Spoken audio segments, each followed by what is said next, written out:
wajar Iya. lah. Jadi karena apa? Saya ingat pada suatu saya SMP, SD, kalau SMP itu saya ingat kita menulis waktu itu zamannya saya itu senang dengan diary ya, menulis biodata lah, kumpulkan Keseharian gitu harian, ya, Pak. bukan harian tapi bukan buat kita, jadi dia ditulis buat teman-teman juga. Ingat saya apa namanya dulu, saya lupa ya. Jadi dibagikan ke teman-teman, kita punya apa cita-cita, nah kita tuliskan itu. Nah, saya ingat cita-cita mau gantikan kayak Pak Habibie, kita terkenal dulu. Iya. Pak Habibie itu luar biasa, jadi profesor, doktor, itu Wisnu Eka Yuwanto, ini terus gitu kan. Panjang gitu Panjang ya, gitu kan, Pak. wah keren banget Iya. gitu kan. Dulu pandangannya seperti itu kan. Tapi setelah menjalani kehidupan dan kita mau, wah ternyata nggak bisa seperti itu gitu kan. Balik lagi kan kita balik lagi ke kita kan. Nah apa yang kita butuhkan di situ. Nah, Iya. terkait dengan kondisi yang ada kan, bagi saya mungkin sesuatu hal bagi saya kalau kita bisa mendapatkan sesuatu yang bermanfaat dan itu bisa diimplementasikan itu sudah cukup gitu ya. Dibandingkan banyak juga yang ini mohon maaf lagi nih, Apa tuh, Pak?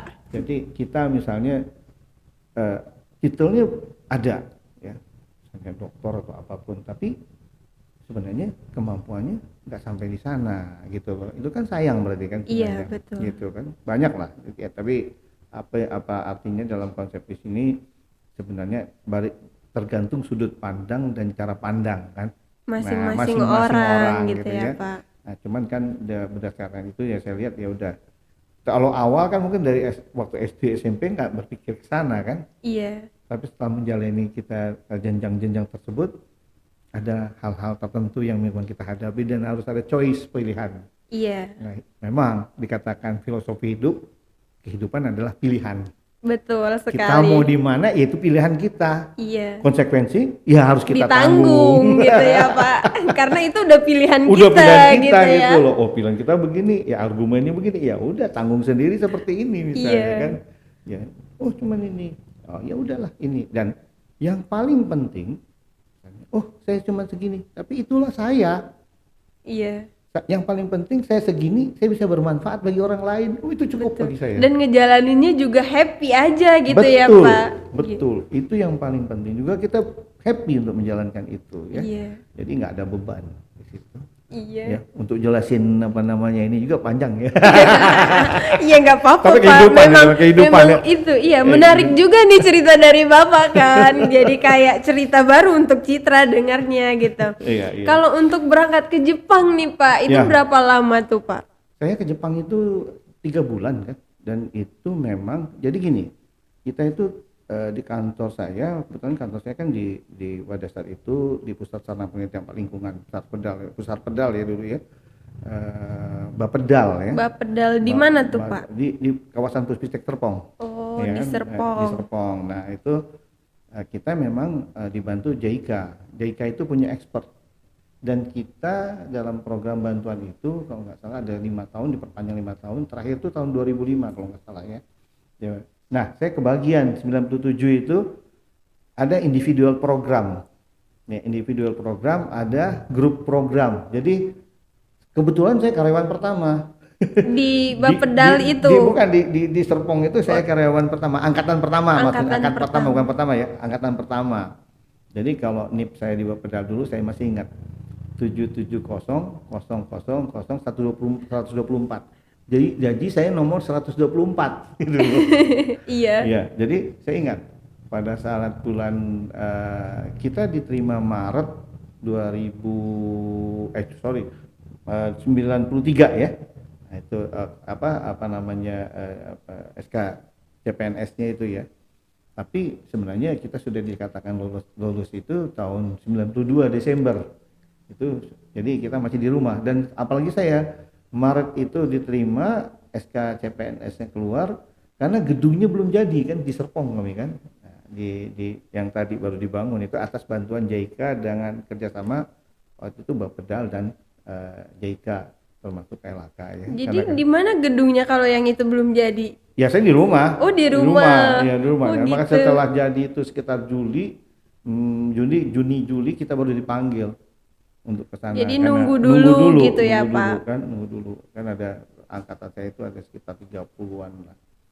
Yang mungkin sekarang angkatan saya udah ada yang jadi eselon 1 gitu kan, eselon 2 gitu. Iya. Kan, jadi program individual sama program yang grup program. Nah, kebetulan saya dapat individual program, jadi program yang sendiri. Yang sendiri. Jadi Iya. itu sendiri datangnya, Pak. Sendiri. Nggak ada temen tuh. Nggak Selama ada temen. 3 bulan, jadi itu 2 bulan, udah ya 3 bulan ya. 3 bulan. Itu nggak ada teman memang. Nggak ada teman. Jadi tapi ada kebanggaan mungkin karena kebetulan kan gini, kami itu pada saat awal itu dikenal di Jepang itu dengan nama EMC, Environmental Management Center ya. EMC dulu mereka kenal JICA itu memang mengenal seperti itu. Nah, pada saat saya di Jepang, pada program saat itu kita mempunyai, jadi tiap-tiap laboratorium udara, laboratorium air ya, laboratorium B3 pada saat itu ya, dan iya udara itu dan kebisingan ada 3 kalau nggak salah. Nah itu masing-masing punya expert, ada expert yang didatangkan dari Jepang yang tiap hari mendampingi kita. Nah yang kebisingan itu nggak ada expertnya. Nggak ada ya, Pak. Jadi itu kenapa tuh nggak ada, Pak? Ya itu mungkin kebijakan dari si Jepangnya, saya nggak tahu juga kan, iya. JICA-nya kan ya. Iya. Jadi lab udaranya punya expert, kebisingan enggak. Jadi saya itu mendevelop lab kebisingan yang ada di Bapeda itu ya sendiri. Dan itu juga cuma saya sendiri tahun 93 masuk ke sana. Jadi nggak ada yang ngarahin juga nggak ada, gitu ya, makanya. Pak. Jadi ya udah konsepnya segala macam kita bangun. Cuman memang saya permintaan mesin bahan atau apa saya minta langsung ke expert yang udara. Nah makanya saya diberangkatkan ke Jepang itu untuk itu. Nah, untuk pelatihan untuk itu ya, bidang Pak. itu. Nah, yang saya bersyukurnya apa? Expert Jepangnya ngomong, ini expert yang datang katanya. iya kan Pak, karena Bapak sendiri gitu betul, ya. Jadi 97 itu saya kan pada saat saya ketemu mereka semua gitu ya, ketemu sama yang akan didatangin. Jadi pertama saya datang tuh saya kan ke saya lupa ya, International Training Center ITC ya. Iya. Nah saya didatangin kan di Shiba Prefecture Institute, ada perwakilan kepala labnya atau yang akustiknya datang, terus dari Tokyo Institute juga ada perwakilannya ya. Terus ada beberapa, Kanagawa kalau nggak salah, Kanagawa Prefecture Institute juga ada perwakilannya. Jadi diskusi dulu. Yang menjadi kebanggaan saya kenapa? Saya ditanya, kamu mau training apa? Ditawarin gitu ya, Pak. Ini, saya nggak ngerti ini. Pokoknya saya pengen ini yang saya lakukan. Iya. Mungkin tadi karena expert udara yang saya ingat namanya Mr. Hayakawa, ya terima kasih juga sama beliau. Dia menyebutkan itu. Gitu kan. Jadi hingga pada saya datang saya ditanya selama 3 bulan apa saja per minggu di Kanagawa Professional Institute apa. Ingat saya. Jadi waktu di Kanagawa saya spesial khusus untuk nguji material. Jadi acoustic impedance-nya. Jadi coefficient absorpsi dari suatu material karena mereka punya alatnya. Nah, di situ. Di samping itu memang banyak yang lain juga, tapi strengthening saya ke situ. Nah, kalau di Tokyo itu modeling. Apa tuh, Pak? Gimana Modeling itu jadi kita memodelkan kota ataupun jalan itu di dalam suatu ruangan khusus. Ruangannya ruangan bebas gema. Nah, kami sekarang punya ruangan itu di kantor. Di kantor di Serpong nih, Pak. Sekarang. Wah, baru mantap. Itu. Nah. Itu kepikirannya dari sana kemarin atau memang ada rencana lain nih, Pak? Enggak, rencana lain. Itu udah lama soalnya. Udah lama. Kirain ada rencana buat. Dulu pun saya punya ruangan semi bebas gema namanya. Tapi itu memang enggak memadai karena dia ukuran kecil ya. Untuk bikin model-model itu, skala model itu cukup susah. Nah, pada saat di Tokyo kan kita bisa model dan saya melihat ya mapping apa segala macam, noise mapping. Nah, kalau di Shiba itu spesial terkait dengan monitoring ya, pemantauan. Jadi termasuk juga airport noise gitu ya. Apa tuh, Pak? Kebisingan dari bandara. Kebisingan dari bandara, dari suara pesawat itu. Iya. Di situ bayangkan tahun 97 dia udah punya radar khusus. Jadi kalau ada pesawat yang melewati batas maksimum dB yang ditentukan emisinya, itu kan mereka kena penalti, harus bayar. Oh gitu, jadi mereka dideteksi dulu gitu ya, Pak? Pesawatnya kelihatan, 97 loh itu. Tahun 97 aku aja baru 1 tahun, belum lahir, aku 98 Pak, belum lahir. Tapi Udah maju bayangkan, banget deh ya Pak. nah itu dia. Jadi disitulah banyak pengalaman-pengalaman saya di luar saya ambil, ya itu yang menjadi modal dasar saya berikutnya, bahwa ternyata ada potensi-potensi besar sebenarnya harus kita kembangkan gitu loh. Iya. Gitu loh. Ya cuman ya itu, kita banyak terbentur pada saat kita mau mengembangkan sesuatu, balik lagi kan dengan prioritas ya, Iya betul, apa gitu. yang harus didahuluin dulu gitu ya Pak. Ya contoh aja lah, sebagai contoh yang konkret ya, itu kalau kita lihat itu kan Kepmen tentang kebisingan lingkungan itu, kalau Mbak Citra tahu nanti bisa tanya-tanya di teman di lab, itu kan tahun 96 itu, sama getaran juga kan, tahun Getaran 96. 96. Lama sekali kan. Iya. Kenapa nggak dirubah-rubah gitu? Iya. Kenapa Wisnu nggak dirubah-rubah? Iya, Lah ya karena Wisnu udah ngusulin kan. Jadi kan bayangkan. Nah, tapi kemarin saya dapat di tahun 2019, teman-teman dari Direktorat Pengelolaan Udara itu coba, karena ada terkait dengan peraturan pemerintah nomor 21 yang 2001 21 ya, 21. tentang pengelolaan lingkungan hidup itu kan dibutuhkan, jadi terkait juga untuk perubahan di permen-permen. Nah termasuk itu nanti Kepmen 48 kebisingan, Kepmen 49 untuk getaran, dan Kepmen 50 untuk yang kebauan, itu tahun 96 semua. 96 semua jadi tuh Pak. satu untuk menjadi Kepmen tentang gangguan. Tapi ya memang mungkin sekarang lagi proses ya. Proses Kemarin, untuk merubah itu ya iya, Pak. Ya tapi alhamdulillah juga. Jadi artinya itu prioritas jadinya kan. Mungkin ya tadi saya katakan, kalau di negara maju orang tidur itu perlu nyaman kan. Iya. Nah, dia terganggu sedikit menjadi masalah. Iya, kayak lagi tidur terus ada yang suara apa barang jatuh aja bisa bangun gitu ya Pak. Satu Gangguan. ya, saya melihat bahwa bising itu bisa menjadikan permasalahan, biasanya gangguan itu ataupun komplain masyarakat.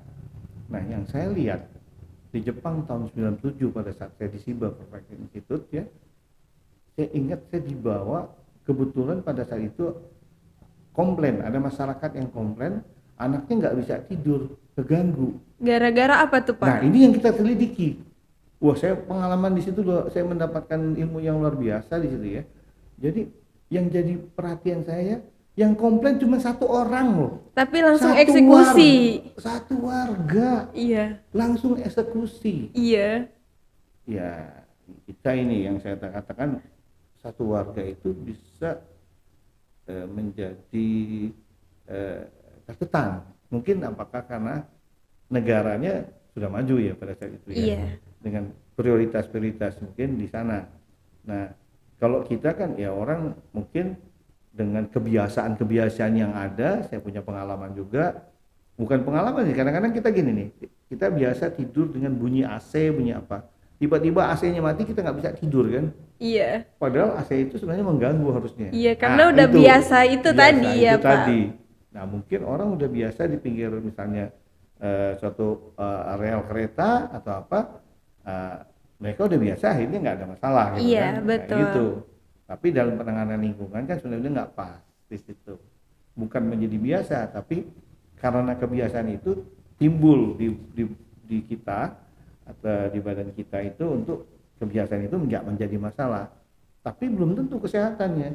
Iya. Iya kan? Iya. Nah contoh misalnya kita sebagai biasa dengan bunyi yang cukup tinggi yang bisa merusak kendang telinga ya, tanpa kita sadari gitu kan, menurun kualitasnya kuping telinga kita. Iya. Nah penurunan itu kita tanpa kita sadari, tapi itu menjadi hal biasa, padahal bisa permanen di situ kan, jadi hal yang permanen gitu lihat dampaknya gitu ya Pak. Iya, dan itu bisa terasa gitu. Ya itulah kondisi yang ada. Satu yang komplain ternyata ditanggepin dan kita pasang semua, jadi alat pantau itu dipasang seluruh. di luar. Jadi ada intrusi, kita punya, jadi intrusi bising yang masuk di antara di dalam rumah dan di luar rumah diukur. Dua-duanya Ada itu dua, Pak. terus, ada yang monitoring 1 minggu full ya, dan juga dilihat apa namanya kondisi yang lain. Kita ambil. Sampai segitunya gitu ya Pak. 97 ya. Iya. Dan pas kita datang ke rumahnya, saya bersyukur di situ pengalaman yang luar biasa ya. Terus jadi tanya, rupanya si anaknya ini, anak yang warga itu, dia ahli mahir Main bermain piano, ya. iya. Dan dia cukup tinggi, kalau artinya istilahnya kemahirannya ya. Iya. Jadi artinya apa? Dengan dia mahir piano, mungkin kupingnya sensitif. Karena udah terlalu sering dengar Ya, itu ya Pak. saya melihat itu, dia komplek perumahan, kok sumbernya dari mana? Saya bingung. Iya. Nggak ada sumber di situ. Jadi dia merasakan suatu ada bunyi yang mengganggu di kupingnya. Nah, terus kebetulan pas itu kan ada expert saya memang yang dari Cibra Profesor Institute, Dr. Isi kalau nggak namanya, Dr. Isi kalau saya nggak salah. Nah, beliau melihat, dia yang dengar, Mr. Wisnu, kamu dengar nggak ini kayaknya? Coba saya lihat dengar. Memang ada kalau menurut mereka itu ada semacam bunyi berdenging ya, yang dirasa gitu. Berdenging itu kalau Jadi bunyi-bunyi salon itu, kayak gitu. Oh, jadi, ya kayak gitu. Iya. Jadi yang ada dua kemungkinan kalau itu kan pada saat itu. Kita kalau misalnya kita terlalu rendah, kuping kita ini akan bunyi seperti itu. Tapi ini enggak. Jadi background noise-nya cukup tinggi, jadi enggak serendah itu. Nah, ternyata pas diselidiki, saya tahunya setelah mau pulang. Jadi di situ ada jembatan yang jauhnya 5 kilo dari situ.